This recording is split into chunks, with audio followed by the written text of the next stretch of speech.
Got the Palo Santo too. Get it lit. We were looking for a seat and we found one. Got a bucket. See, the bucket is a nice travel item.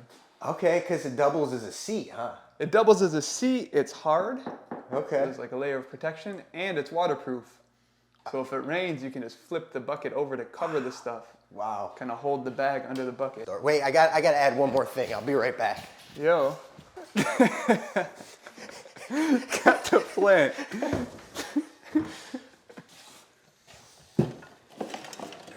There we go. It's all right. Yeah. Get that. We got.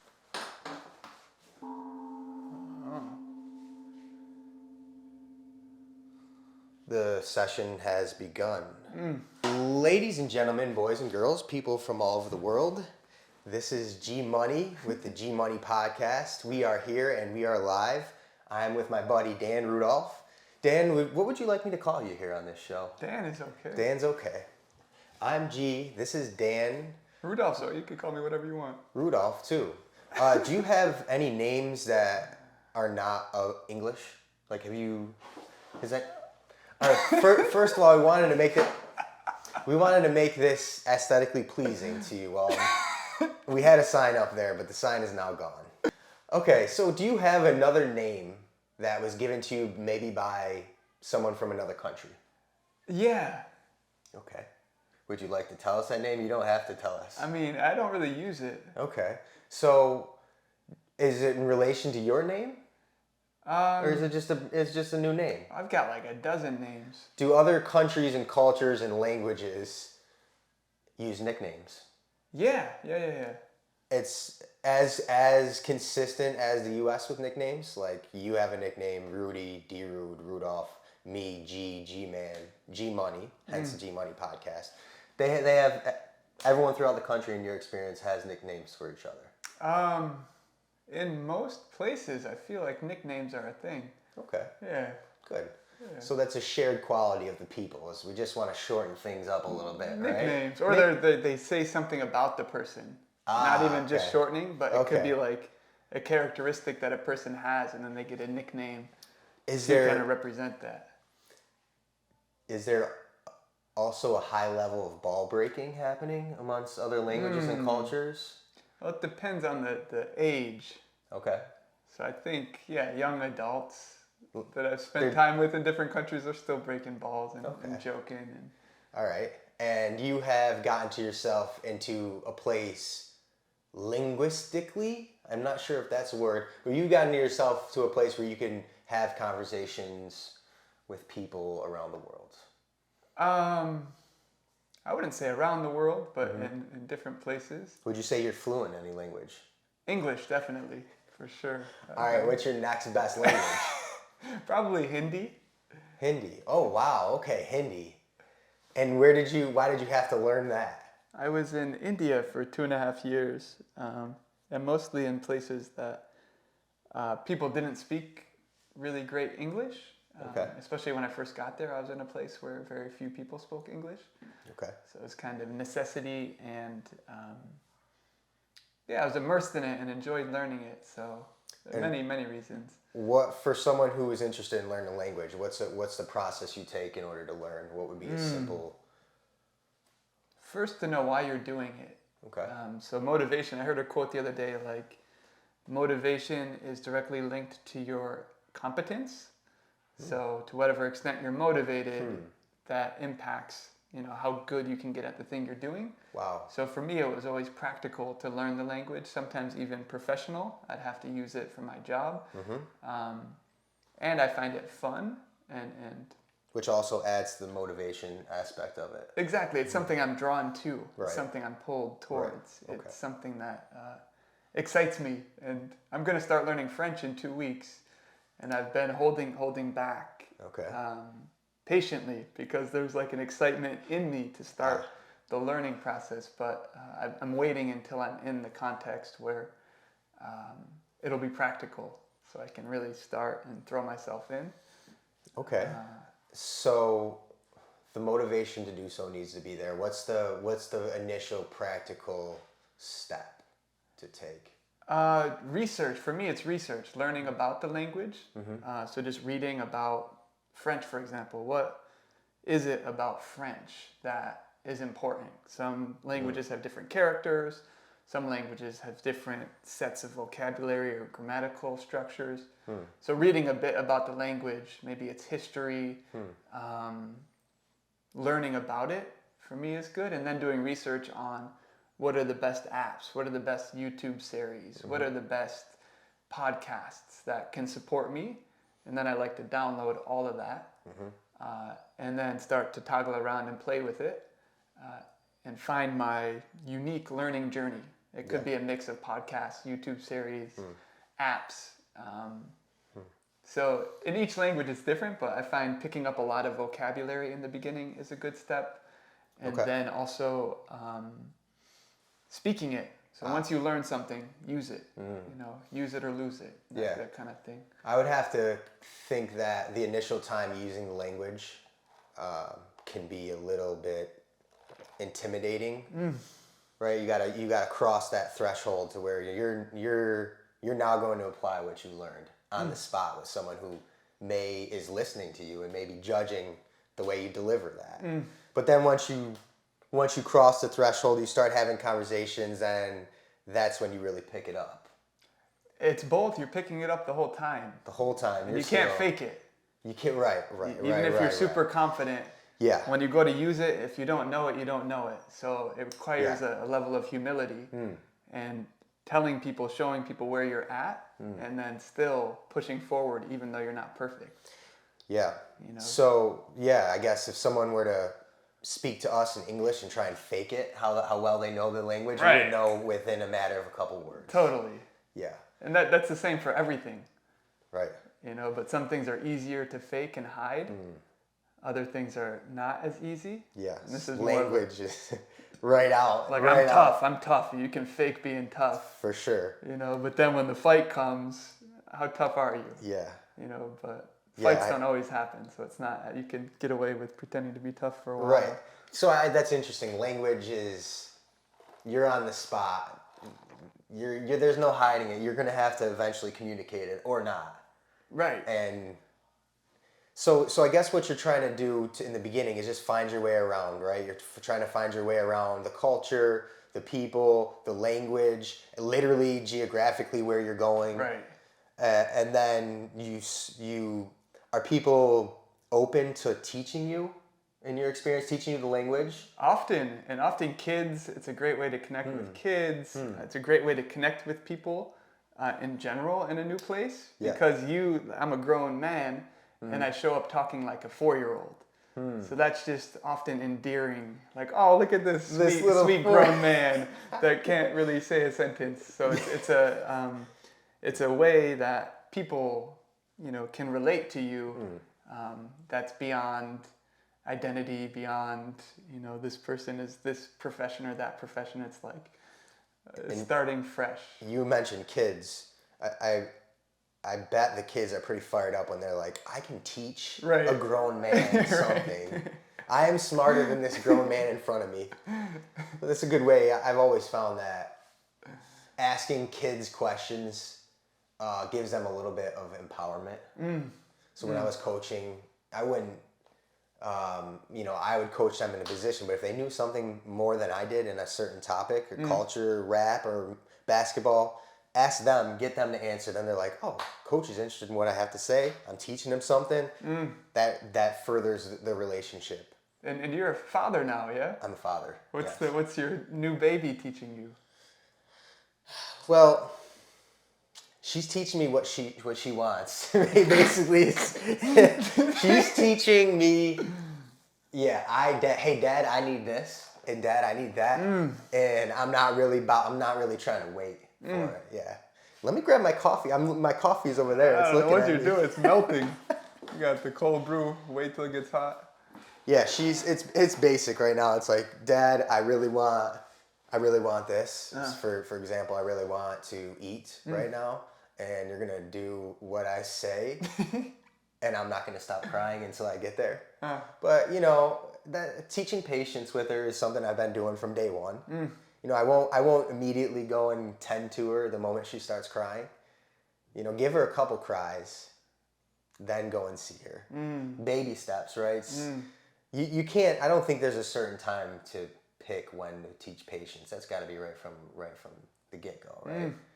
Yeah. So I've been trying to, and then I try to teach myself patience too. Yeah. Because that is what I've been seeing is probably what's challenged the most as being a dad is you don't have the answers, and you're not going to find the answers if you're not patient. And I want the answers now. Like what's early on, what's wrong with her? Why is she crying? What's going on with this, with that? You're not in control. Yeah. And not letting go of control. Yeah. Letting go of control has been awesome. Wow. Yeah. Especially your baby, like it's you, it's a part of you, What's her name? Serena. Serena. Yeah. And you want to, I'm too at times overly in control of my life, and then in turn I want to control her life, and I know that's not how. She's more controlling me than I am controlling her, for being honest. So yeah, you're an uncle, right? Yeah, 6 times. 6-time uncle. And a godfather. And a godfather. And a stepfather. And a stepfather too. Really? Wow. See, there you go. So welcome to dadhood. Are you really a stepfather? Yeah. I know you had a lot of sons and growing up in these streets. He sunned all you in basketball. Go on. All right, so let's go back a little bit here. I guess because I don't have a very famous guests on, I have to give a little bit of a description so that the people on the other side know who they're speaking to. And you're a man of many tales. And we can go in a lot of different directions here. I just want to, I guess we'll start with the closest thing to you right now. Just tell the people a little bit about who you currently are and what you're currently doing. So, who I currently am, and what I'm currently doing, there's so many things I'm doing. You're a guest on the podcast. Guest at the podcast. You're in town. In town, which you don't live in town. Right.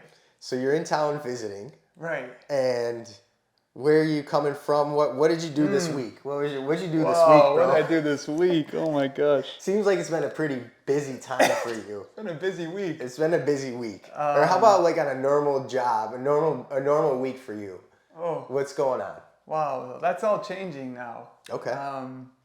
So last week I finished my time training in a monastic training center, which I was in for close to 2.5 years. Okay. So that came to a close, and so I packed up all my stuff, which it's all out there right now. Yeah. And yeah, there's some juggling stuff back there. Okay, we'll get to that. And what else did I do this past week? I went to the dentist. Final dentist appointment. Oh, okay, very good. Which was nice. Everything's in order there? Got 2 cavities. Oh, okay. Completed, smooth. All taken care of. All taken care of. Thank you, dentist. Thank you, Vermont Health Insurance. Vermont Health Insurance. Dental insurance. Did you call it a monastic? Correct me if I'm wrong. Monastic center? What? Monastic. Monastic center. Yeah. Okay, see, I'm fluent in English, but apparently not. These are new words. I'm still learning. Monastic center. So what's that like? Talk to me about that. Based on the wisdom of monastic training, so monasteries, which are in many different faith traditions. This one is specifically Buddhist. So the center is designed around the Buddhist monastic forms, such as silent meals and community-oriented living, as opposed to living based on individual preferences and wants. And we wake up every morning and have chanting and meditation at 4:40 in the morning. And in the evening, we end each day with meditation and chanting. So it has contemplative practice at the core. And really, between those periods, the whole day is seen as a form of contemplative practice. Okay. So through living in community, through working on collaborative tasks, through doing service work, it's all seen as part of the meditation practice. So it's really a training that kind of supports people to be more connected to what's sacred, more connected to truth, for lack of a better word, whatever that means to each person, you know. What take me back to the first time, if you can recall this. The first time you heard of an Eastern philosophy, I guess specifically Buddhism. Take me all the way back. Do you remember the first moment you realized, oh, there's other religions aside from one I grew up with? Yeah, I don't remember the first time, but the time that it really transformed my perspective was when I was about 22 or so, and a friend, EB, have you met EB? Yeah, I think I know him. He shared with me some of the teachings he'd been studying and some podcasts he's been listening to, and he was visiting, and we were together for a few weeks, and in that time it really turned me on to a lot of the different ways of seeing and being that are found in a lot of Eastern mystic traditions, but also Western mystic traditions as well. Would you consider yourself a mystic? No, that's a huge claim. Okay. An aspiring. You're an aspiring mystic, but the word mystic itself isn't like derogatory or anything like that. No, I feel like mystic is more, I don't know, this is more semantics now, but I feel like mystic is more somebody who's realized, who's like a realized, I feel like that word has the same stature as like saint, you know. Okay, I understand, yeah. I don't know. Yeah, I don't know. I'm not going to put you in that category. No, please don't. I don't. Well, so how about you would be, what's below that? Take us down. Are you a teacher? I'm not a teacher. Are you a student? I'm definitely a student. You've been a student for a hot minute now. Yo. You wouldn't say that you're the next step, or you haven't graduated? Well, there's like in juggling, if you're learning juggling and if you learn 3 balls, you know how to juggle 3 balls, then you could teach 3 balls. Okay.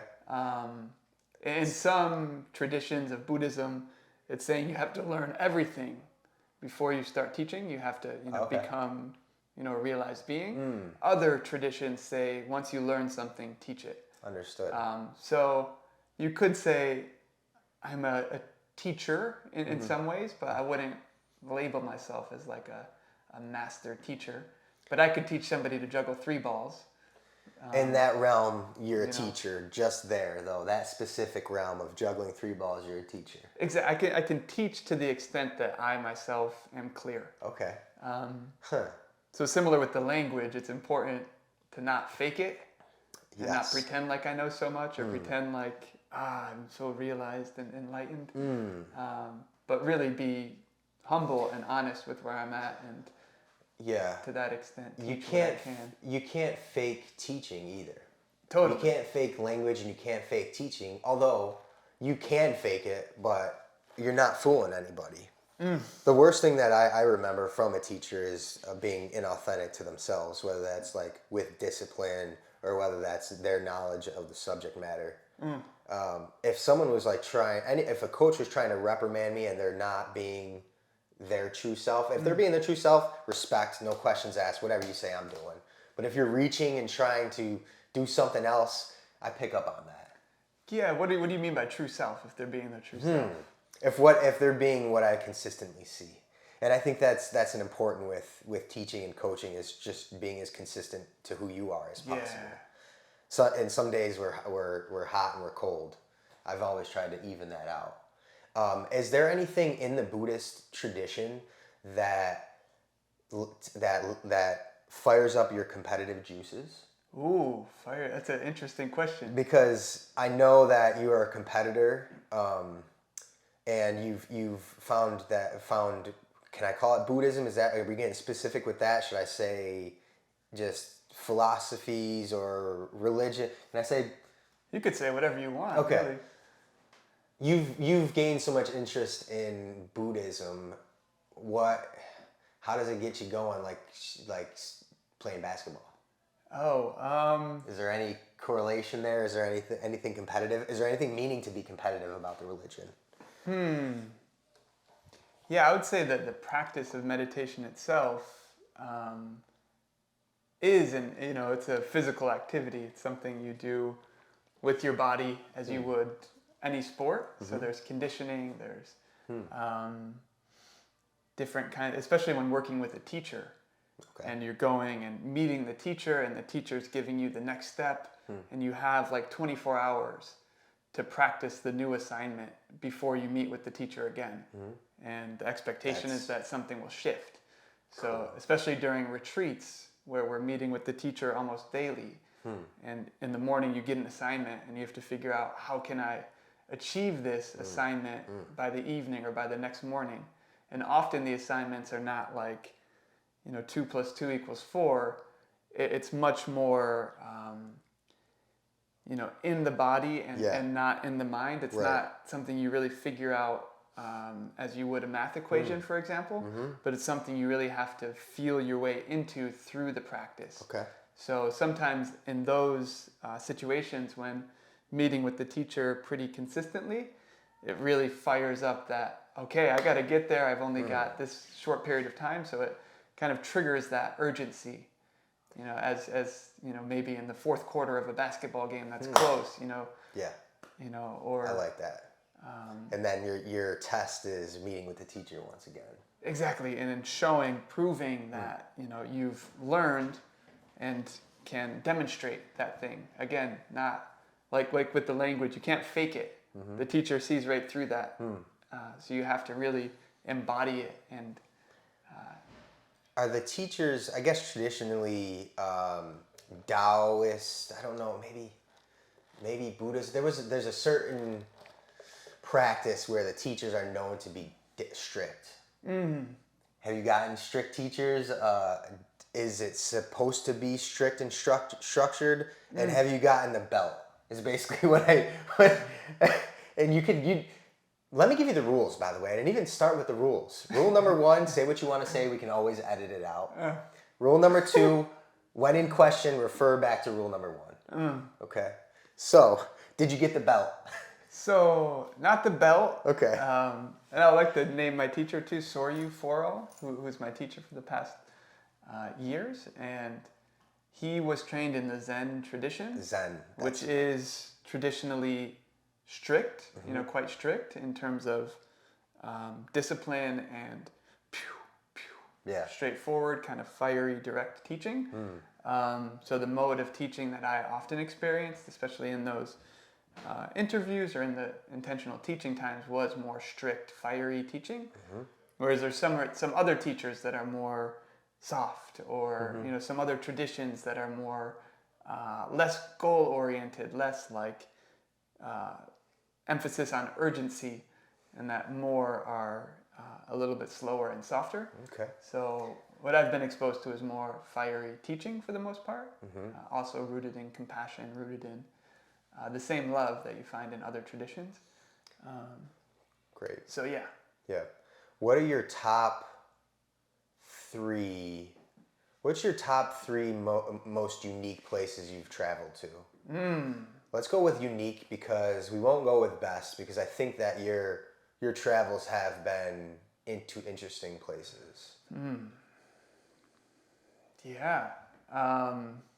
Internally or externally? Externally. Oh gosh, sure. I mean physically, like where have you been around the world? Yeah. And the most unique places? The most unique. What do you mean by unique? There's a lot of... Like, where are the top 3... it wasn't full of tourists. Ooh. Or maybe remote, the most remote places. Most remote places. Oh man, I've been to some remote places. I would say Vermont is somewhat remote in different areas, but Vermont's a state. It's in the U.S. Right. I've been to Vermont. I'm sure a lot of people watching have been to Vermont. I wouldn't say Vermont is a unique place. Don't get me wrong. Right. Studio Athletics is a unique place. Studio Athletics is a unique place as well.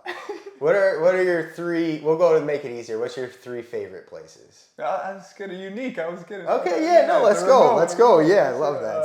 Stay there. Stay there. One was, I'd say a Tibetan village in western Sichuan, which is in China. And the village was, they said 99% comprised of Tibetan people. Wow. Within China, but pretty much in this village, people spoke Tibetan. So Tibet's OGs. It's just another region. Yeah. In China, and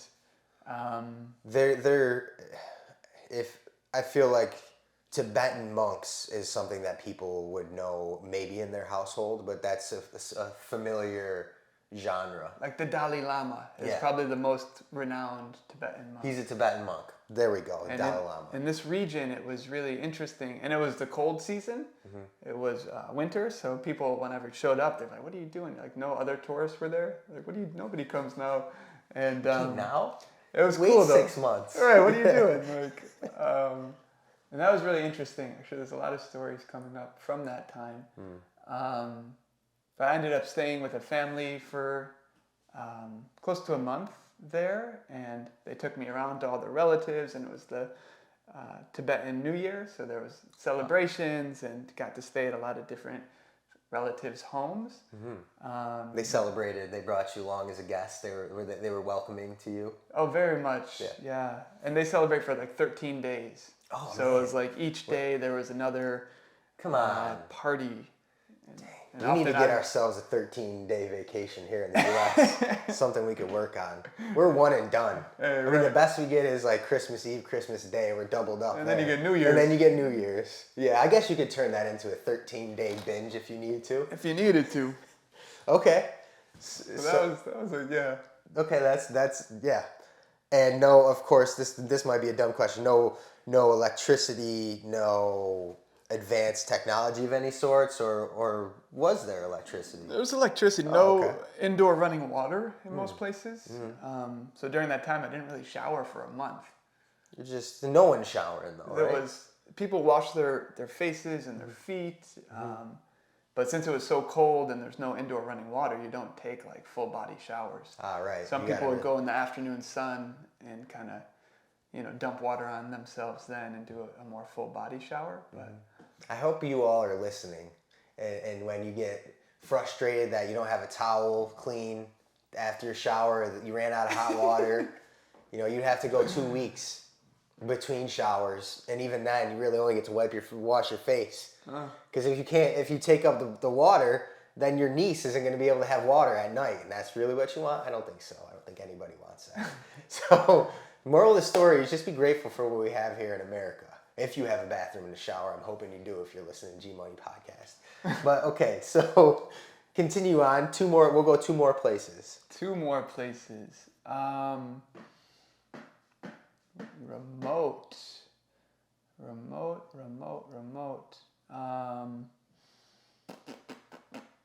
One. It's in India, and this was an animal sanctuary that it kind of ended up at. There was a larger learning festival happening, and after that, a small group was going to this other place, and I ended up in the vehicle that was going there. And it was way out in the middle of nowhere, and I didn't know where we were going, and we got there, and there's this magical being, like kind of shining with a big beard, and they called him Cow Baba. And there was, he started by saving animals that were injured, like cows that got hit by trains or cows that got hit by cars, and he would save them one by one. And at this point, when we visited, he probably had over 500 animals, blind camels, and like goats that had diseases, and literal mama cows that were laying and bleeding to death, moaning the terrible moans of, the end of life.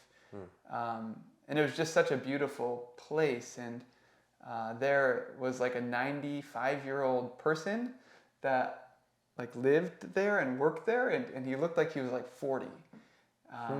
and service was a main focus of their culture, where as guests came, it was like the host wouldn't eat until all the guests were served.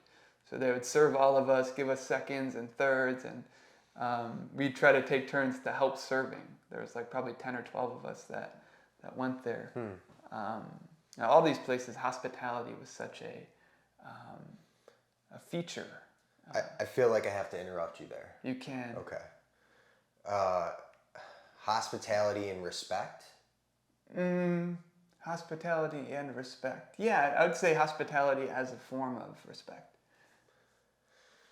What is something that Americans do that's better, that other countries can learn from? And I ask that because I feel like we can potentially learn from a culture like that. Just respect and hospitality and putting others before you, even for a short occasion. What are something Americans you're like proud of that we can teach the rest of the world? Pizza. What's your favorite pizza place in Utica? Oh, it's been so long. I've been out of the city for like go back to now. 2006, Rudolph. 2000. How old was I then? 2006. Dang. What's it? 2023 now? Yeah. Damn. 17 years ago. High school. High school. I'd say Parkway Pizza. Okay. Right? With the pepperoni rolls. You know, pepperoni roll, chicken rice roll. balls. Yeah, the rice balls and rice balls. But I heard it's changed. I heard it's it's not the same as it used to be pizza wise. You know, I think we left, and a part of Parkway Pizza left with us. And I don't know if it's ever been the same since we left there. But yeah, I must have had probably 300 to 400 pepperoni rolls in my time at Proctor, at Really? Parkway Pizza. That might be a little bit much, but... I was going to say it's an underestimate. Oh, really? Okay, great. Yeah. No, I think 300 to 400 would be good. Yeah. Really? Yeah. Pizzas, now we're talking in the thousands. I mean, well, our diet back in the day was just like, I remember it was 2 slices, a drink. What was it, like $3, $4, something like that? $2.50. You get a pepperoni roll or rice ball. Dude, you can't even get a slice for $2.50 right now. It's bad. Inflation's hitting the pizza hard. So pizza is the best here in America. That's no. I've had such interesting pizza in different countries. But not good. Like with seafood and mayonnaise and ketchup. Ah, okay. It's different. Okay. I've had good pizza in other countries. Even in Vermont, I had good pizza. Vermont's got great food. Surprisingly, the pizza, I was like, wow. Pizza's good. Pizza's good there. Rural Vermont there. Yeah, right? No, Vermont has some culture to it for sure. So pizza, and I guess what is... You still owe me a third place that we can talk about, but... Third place. Yeah, give me the third place. Let's see. So... recently went to a workshop in Maine at a place called the Celebration Barn. Okay. And it was about performance, specifically related to clowning. And that was another interesting kind of subculture that I stepped into. And there's also a long lineage of teachers and performers, and there's a thriving, vibrant community of people that are exploring clowning and performance. So this was also, I think, a more recent, closer by experience of kind of stepping into a subculture that's quite far from the mainstream culture. For sure. Is that something that you've always been interested in observing the edges of humanity? That's a good way to put it. I think there's a lot of wisdom at the edges. Yes. A lot of wisdom, kind of not all the way out, but not all the way in, kind of straddling. And there you can really see trends and patterns. And clowning is a good example of this, because clowns kind of really have the ability to point out absurdity and kind of things that are regular that don't make sense, or things that people do, as part of the culture that might be not status quo. It's not. It's almost unacceptable. It's so okay. I guess I never realized that clowning, when you're clowning, you're trying to interrupt the social norm a little bit. It's not. It doesn't have to be that. There are many forms of clowning. Okay. That some have different purposes. What's the clowning that you found most interesting? Do you have something that is juggling included with clowning, or is that a separate? It's like a skill that you can incorporate into clowning. Okay. So if you're a cook, you can incorporate cooking into your clowning. If you're a gymnast or an acrobat, those skills in and of themselves aren't clowning, but they can be incorporated into your practice of clowning. Sometimes I feel like a clown while I'm doing personal training. What's that like? Yeah. You gotta be a little bit entertaining, and you gotta not take yourself too seriously, and you gotta kind of make you become the joke sometimes, just to keep it interesting for the clients. I'll make fun of myself here and there just to have the person laugh in between a set. So clowning, not personal training clowning. What's your branch? No, similarly, I'm interested in clowning that's connected to seeing the world more clearly. It was interesting studying Buddhism and clowning at the same time, and to see the parallels between both of the practices. And for me, the intersection is really interesting. Like when clowning is seen as a contemplative practice.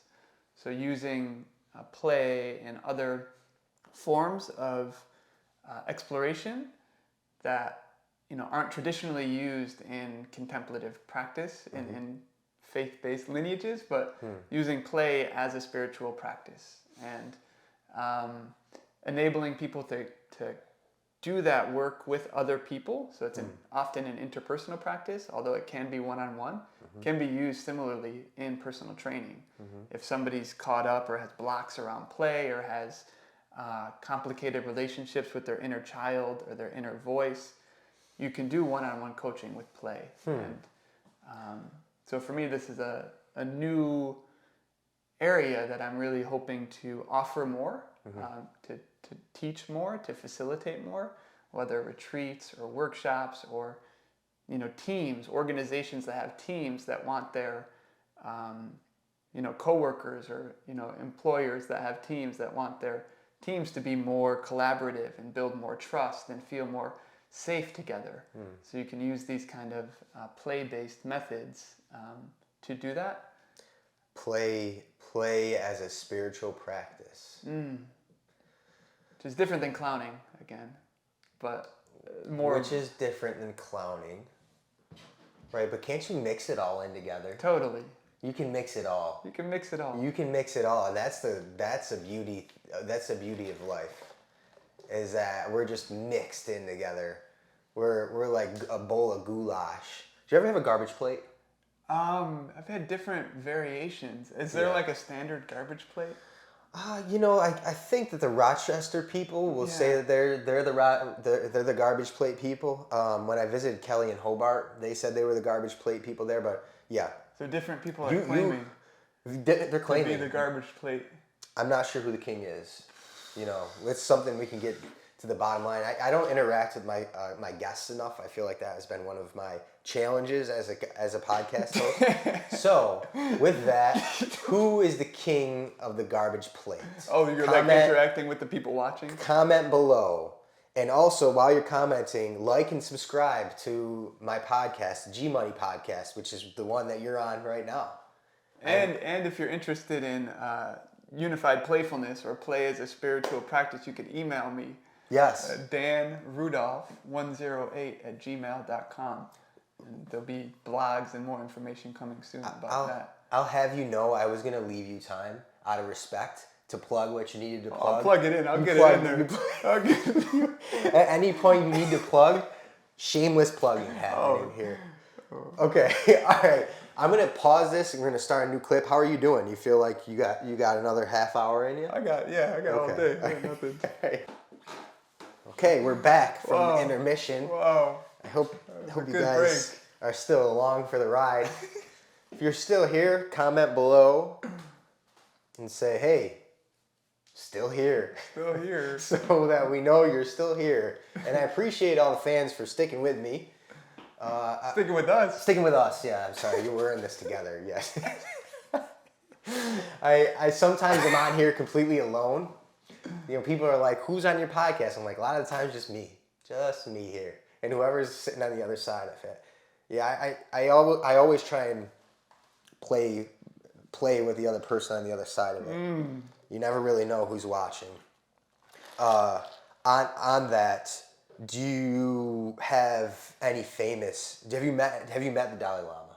No. Okay.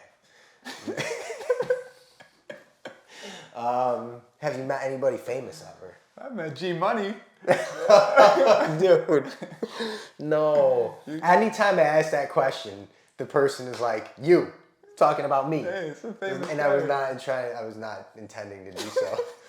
So, tell me about this guy. What's his name and what do you know about him? I never met that guy. What is that?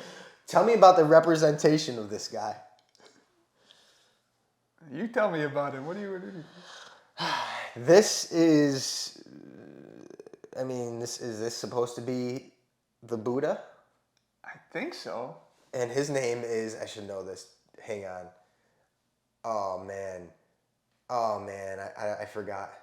Oh man, I forgot it. You want me to tell you about this guy? Yeah. And you interrupt me as I go, and correct me if I say it. Yeah, whatever you got. He was born. Damn, I really wish I knew his name. The Buddha. Utica, right?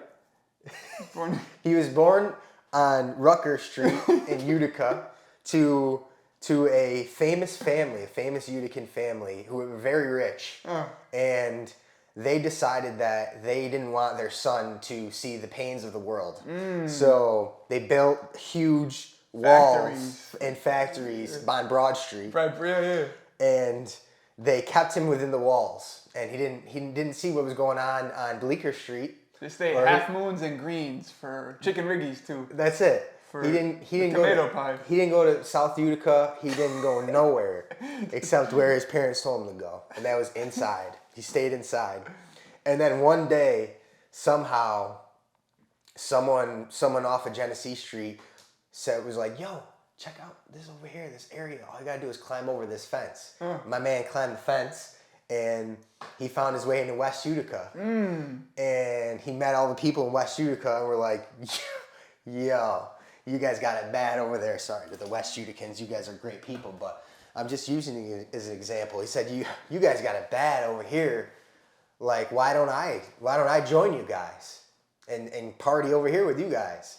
So he told his parents, I'm out. You guys kept me inside too long. Broad Street is boring. I need to go find West Utica.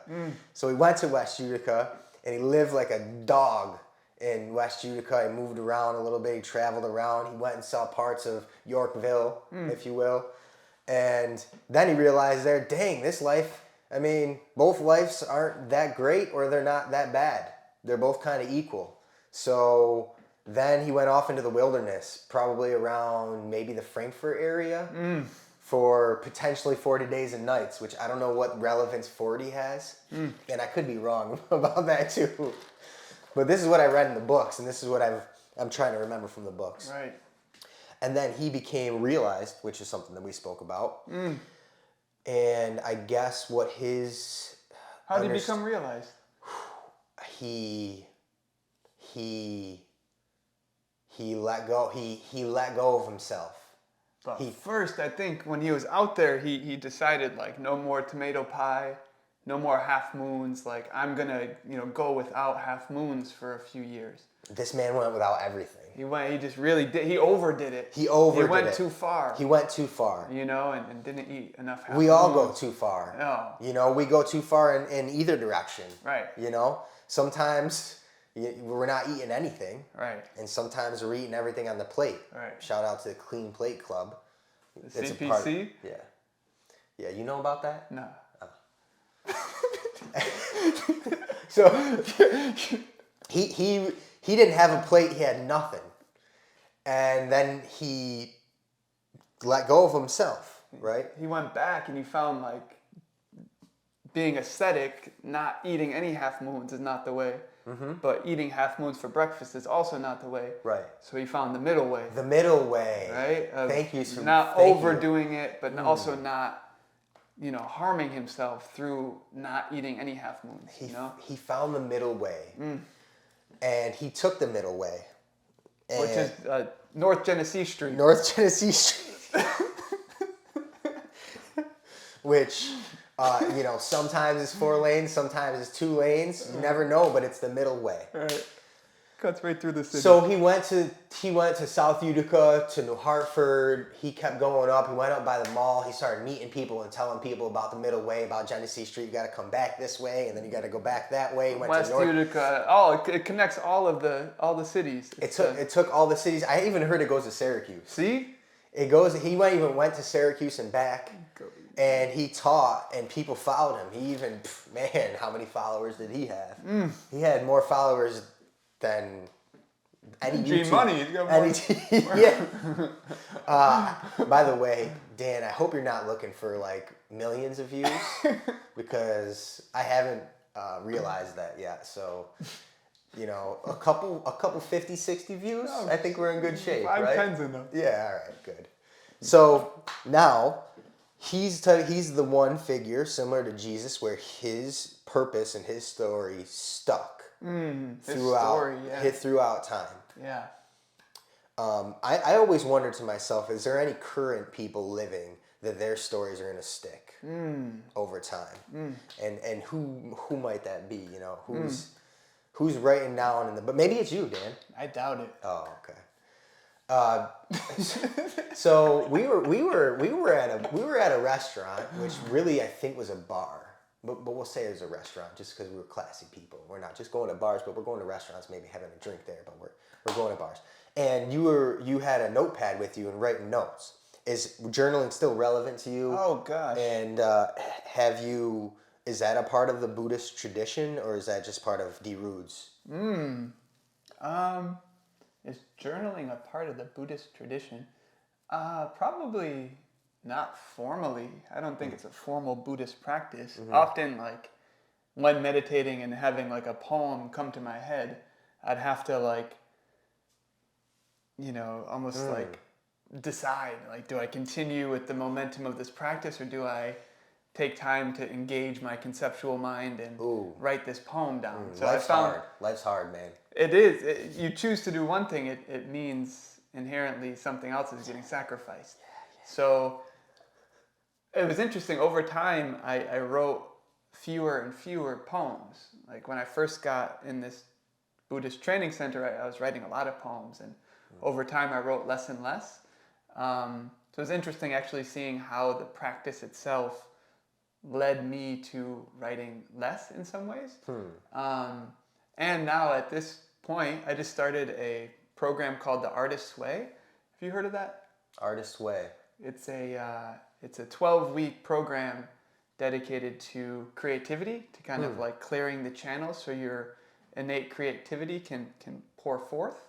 And part of that practice is every morning, first thing you do when you wake up, maybe you take a poop or brush your teeth first, but first thing you do, that really requires any sort of thinking or engagement is 3 pages of free write.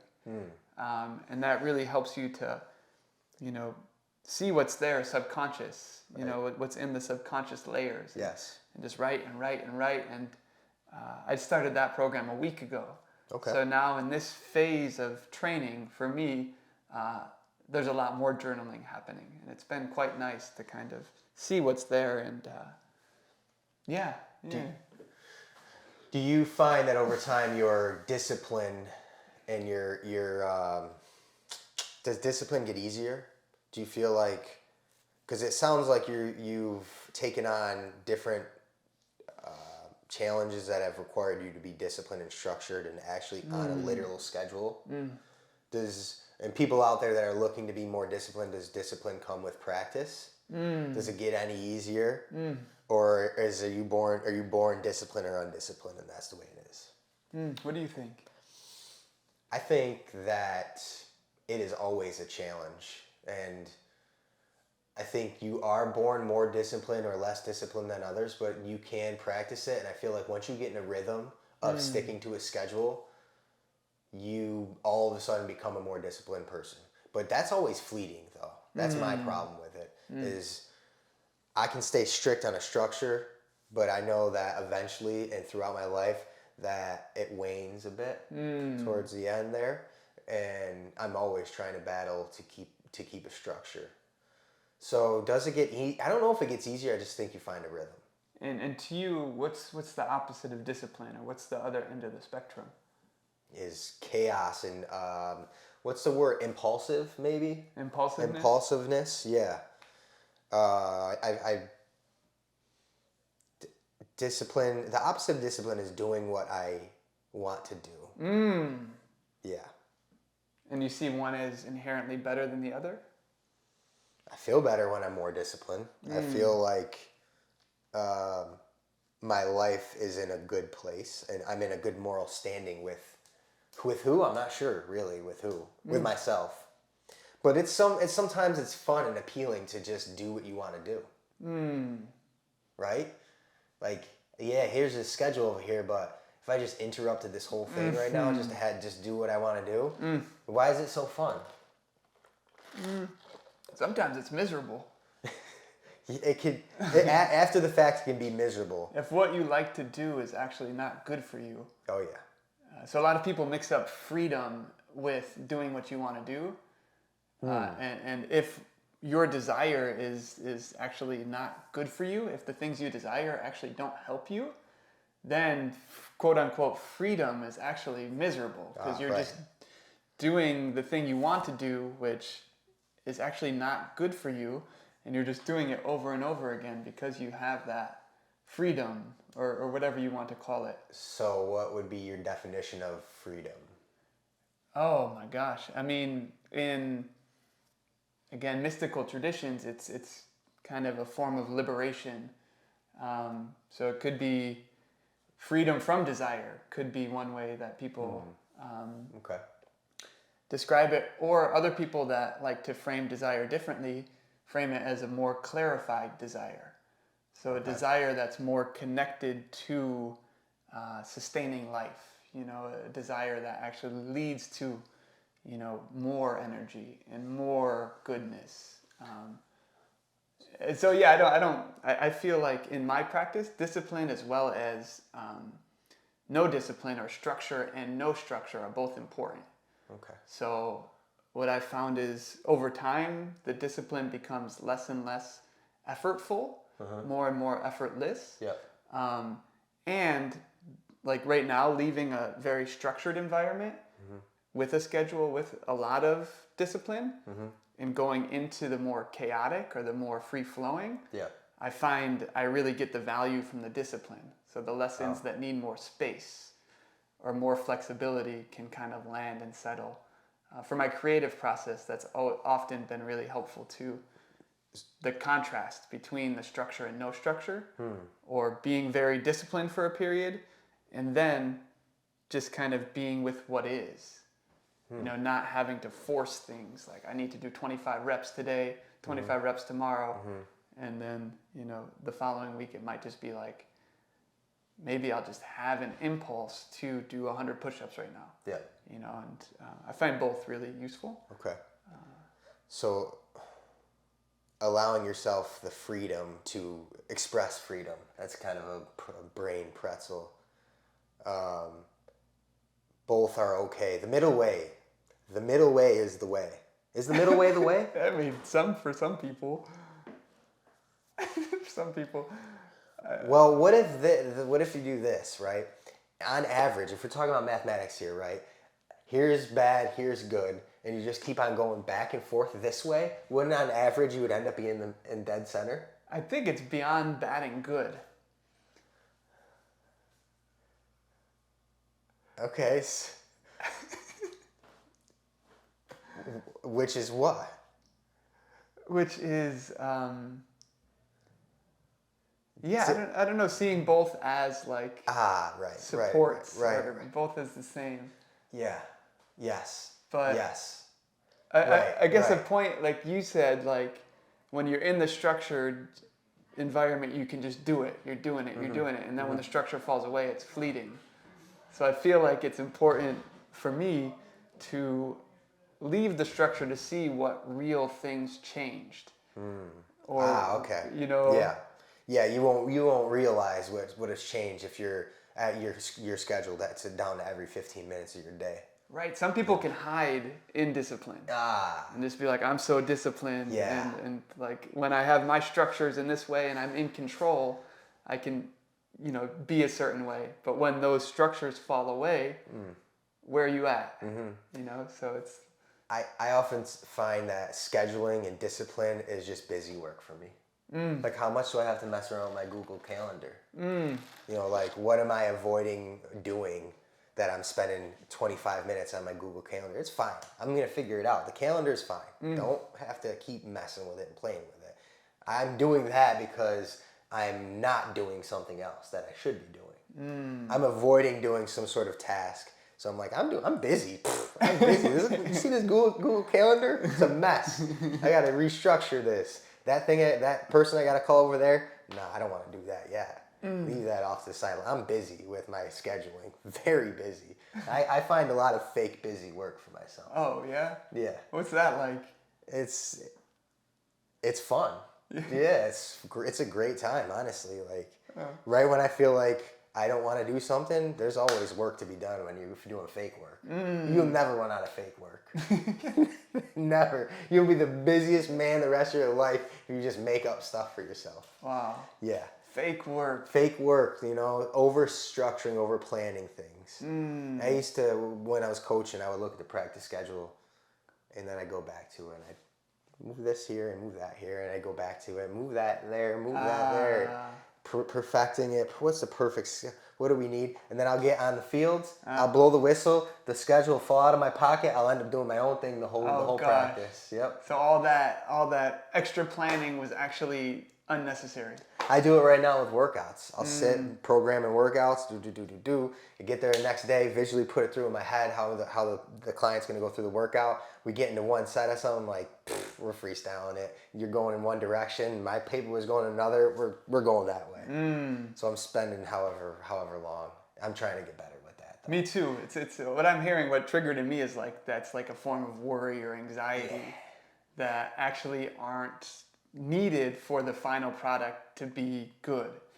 Where faith, that's also been something I've been working a lot with. I feel like the opposite of that is faith, and like making a plan, doing it once, like mindfully and fully, and putting it aside and having faith when the time comes. I got the plan. As opposed to thinking about it all the way up until the time.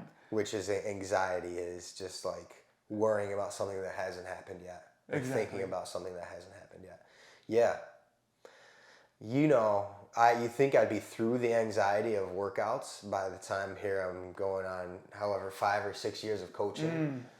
You know, it's still, I don't know what the anxiety is for. It's like delivering a good workout to the person and the person having a good experience. And, you know, I don't know what, I think it just doesn't go away. I thought it'd be easier by now, but. Yeah. I've also been working with that in the past couple of years, and I found it interesting to notice what the anxiety does to my body. Yeah. So actually, like, mindfully paying attention and noticing the anxiety makes me tighter and more closed off, and affects my heart and affects the way I breathe. Yes. And when that happens, just kind of, it's happening again. And trying to catch myself and go back to the full breath, grounded, faith. Sometimes just saying faith, or, you know, get rid of this worry, you know, come on, faith. And, but it's a, I don't know, you can call it like the mom syndrome, where they couple care and love with anxiety, and they rationalize their anxiety as a form of love. But is it?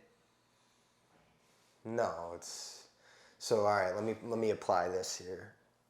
Yeah, I pair my anxiety with delivering a good workout, and it's not that. What is it? It's lack of faith. Could one way to frame it.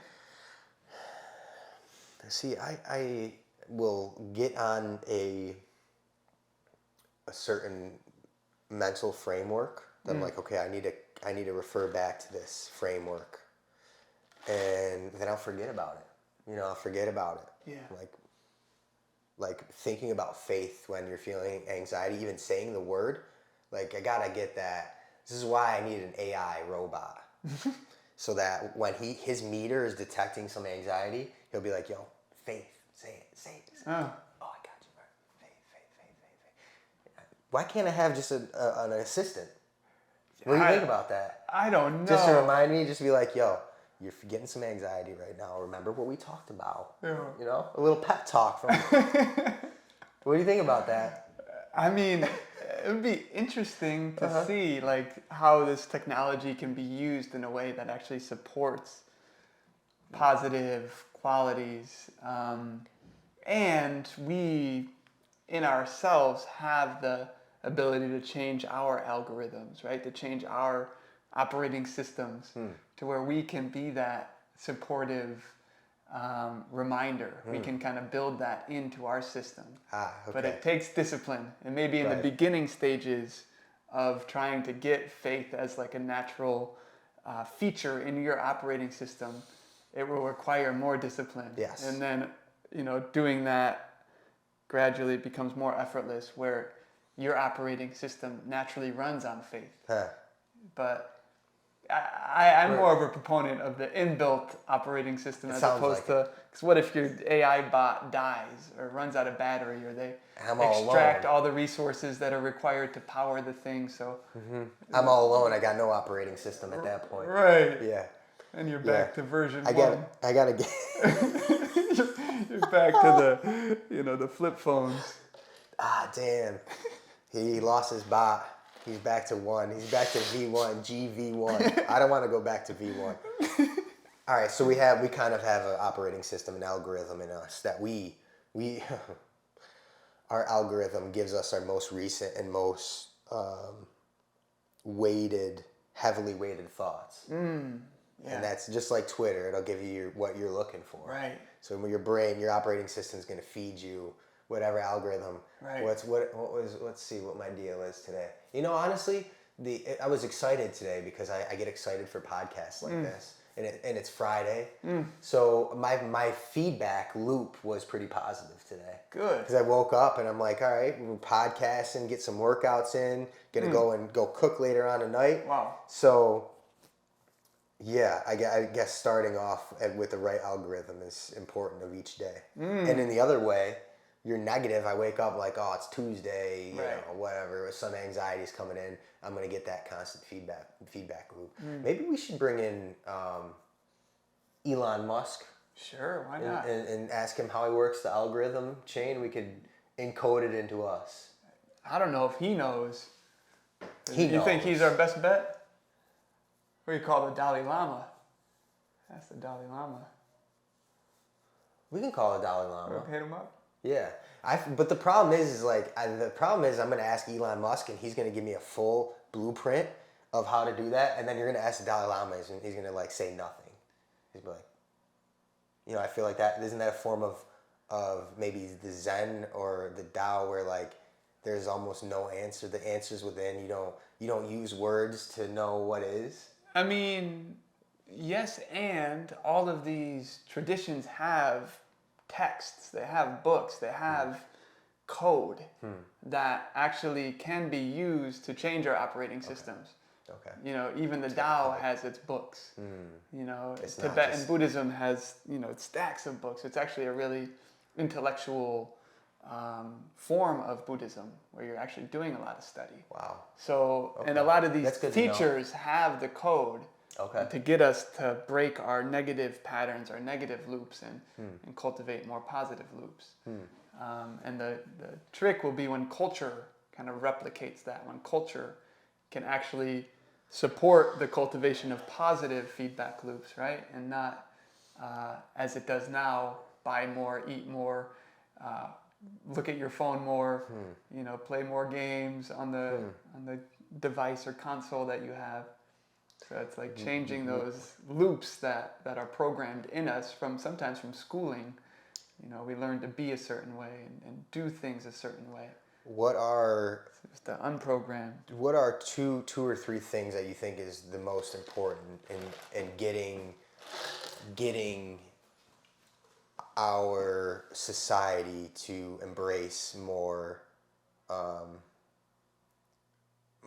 I guess, Eastern traditions, or like even current Western tradition, just more of what you're trying to teach? What are some important things where like that this is what you need to do in order to spread not your knowledge, but the knowledge? Spend an hour in nature without technology, without having to get somewhere. Just sit in a forest or a wooded area for an hour. Even an indoor plant? Or no, I mean, that's a start. If you sit with this indoor plant for an hour, yeah, I imagine you will be taught a lesson. Okay. Of some sort. Okay. I don't know what it is, but the more wild you can get, I think the more deeper the connection will be. Okay. Yeah. And maybe connect you back to that original source of knowledge that's not hindered or, made artificial in some way. So getting to the natural processes, I think, is one way. And nature is a very ancient natural process that we have access to, fortunately. Even though these feedback loops that are driving a lot of our culture is inherently killing nature. All the resources we use are often taken from nature.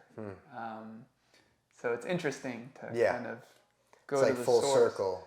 And then you realize how connected we are, how the trees provide the oxygen to breathe, and yet we're killing the trees to, build the sky rises, or the things that we consume are often natural resources that we're taking.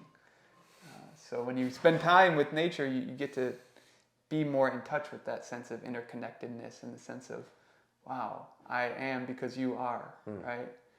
So yes, we see these living beings as brothers and sisters and wisdom holders. So I think that's one way. Okay. Spending time in nature. Okay. How about leadership? Do you believe leaders can change the narrative? And if so, where they at? Yeah. What do you think? I think that one man can change the world. What about one woman? Or one woman. Yes, of course. One man, one woman. I think a collective of people can be very inspiring, but I think one person can do it. Yeah. We've seen it time and time again in history where one person changed an entire country for good or worse. But I think one person can do it. Yeah. And if not, I just don't know that person. You find him? Do you know where he's at? He or she? I mean, if you find him, let me know. Bring him on to the podcast. Yeah, get him on the G Money podcast. He can be with the Buddha. That's what I'm saying. Where's he at? Where's this modern day, not a savior, but we might not realize it till like 1,000 years from now. It'll be like 2023. Yeah, no, that's a big question. Let's pause. We'll go into the other room. Let me see what time it is.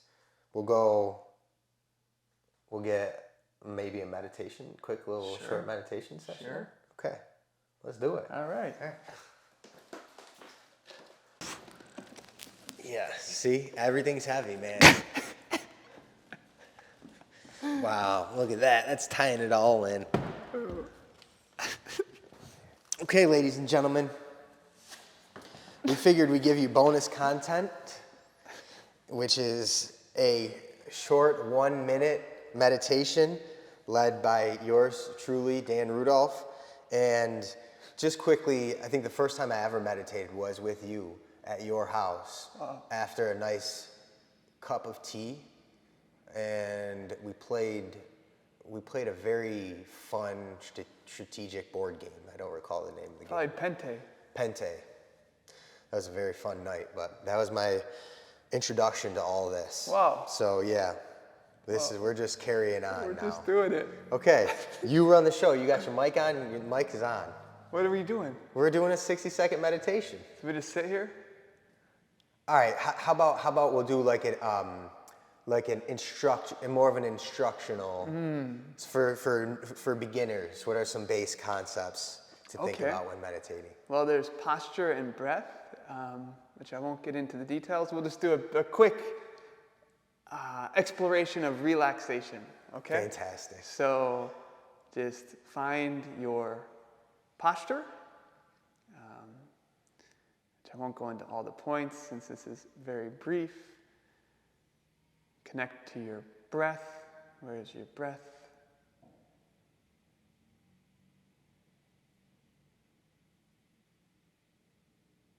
And feel into your body and see if you can find any relaxation. And it may feel like a tingly, moving substance. And something that's useful is that there's always relaxation in the body, even if it's just a little tiny bit.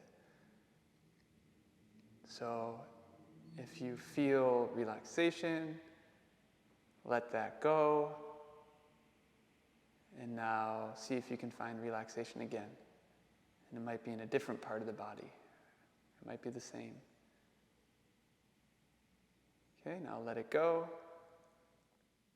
And relaxation, find it again. Maybe it's in your hands, maybe it's in your feet. Maybe it's pulsating through your whole body. Let it go. So it's basically find the relaxation, note it with your awareness, and then let it go. Find it again. Note it. Let it go. Find it again. And each time we find it, we can say, relax. Found it, note it. Let it go. Relax.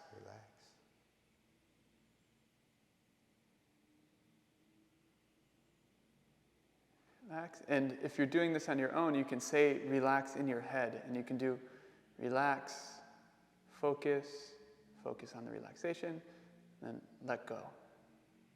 Relax. And now you can do this in your head without me saying it each time. Just find it, focus on it, let it go.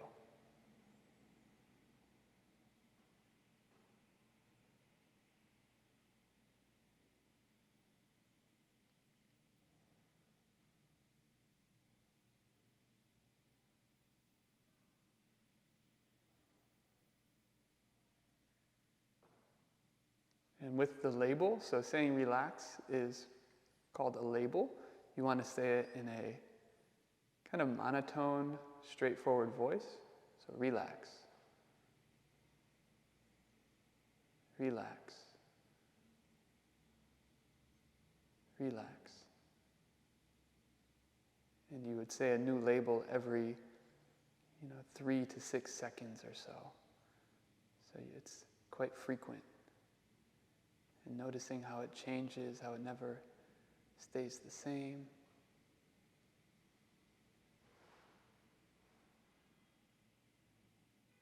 You might notice it grow, because our attention goes where our awareness is.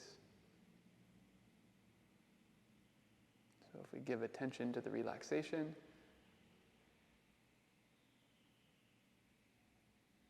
and we'll notice it spreading. In the same way, if we give attention to the tension, or to the tightness, or to the worry, or to the anxiety, then often that will spread.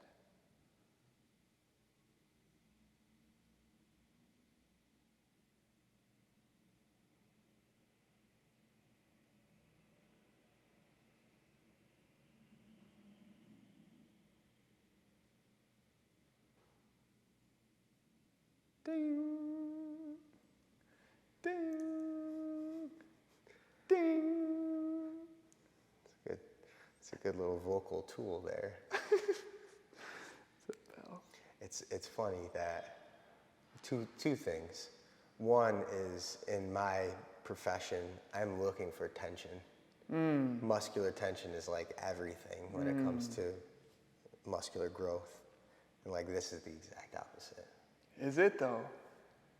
Well, you're fine. Yeah, I guess you're relieving yourself of the tension. I'm when you're training, you're creating tension. This is attempting to relieve tension. That's nice. That's interesting. That's good. Oh, that's great. Often the analogy used for meditation is like weights, where each time you lose your concentration and come back, it's like doing a rep. Ooh. So it changes the frame of seeing being distracted as a bad thing to seeing coming back to awareness as a good thing or a rep. Getting another rep. So every time you're distracted, it gives you an opportunity to find That's presence again. It changes the inner voice from being critical, like, oh no, I'm distracted, to being, oh yes, I found it back. Oh, I found it back again. It's a form of tension. Yeah. But yeah. People spiral out when they're trying to meditate, when they get distracted, because then they're like, this isn't working if I'm distracted. Right. So it's reframing that. That's good. I'm going to take that. It's really helpful. Stealing that one from you. Oh, yeah, you can have it. It made a big change for me to shift from being critical about being distracted to celebrating every time I Right. It's a new opportunity. Yeah. Wow. Yeah. Thank you for that. Hey. Thank you for leading us through that meditation. Yeah. We'll close it out here. Okay. All right. Ladies and gentlemen, boys and girls, people from all over the world, you could be anywhere in the world, but you're here with us at the studio on Genesee Street with Dan Rudolph. Hey. Dan, thank you, man. Thank you. Yeah, pleasure. Wow. Amazing. Please like and subscribe below. Do you want to plug anything before we go? You're plugged. You're plugged in. Yeah. If you need to get in touch with him, you could always get in touch with me. Yeah. If you guys have any questions, but until next time, maybe in a new space. We'll go mobile next time. We'll do a walking podcast or something like that. Yeah. I got the wireless Got mic. the wireless. Until then, thank you for watching. Over and out.